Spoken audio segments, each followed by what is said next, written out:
মিয়ানমারের রাখাইন রাজ্যের মংডুতে আরাকান আর্মির অবস্থান লক্ষ্য করে ব্যাপক বিমান হামলা চালাচ্ছে দেশটির সরকারি বাহিনী। পাল্টা জবাব দিচ্ছে আরাকান আর্মিও।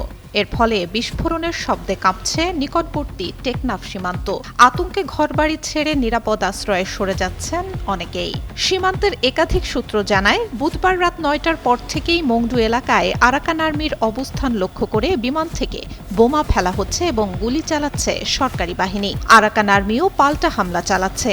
মংডু এলাকার অনেক ঘরবাড়িতে আগুন ধরে গেছে, অনেক হতাহতের আশঙ্কা করা হচ্ছে। এদিকে ওই এলাকায় নাফ নদী সংলগ্ন শাহপরীর দ্বীপ, জালিয়াপাড়া সহ আশেপাশের কয়েকটি গ্রাম একের পর এক বিস্ফোরণের শব্দে কেঁপে উঠছে। সীমান্ত এলাকার মানুষের মধ্যে ছড়িয়ে পড়েছে আতঙ্ক। অনেকেই ঘরবাড়ি ছেড়ে নিরাপদ আশ্রয়ের দিকে ছুটছেন।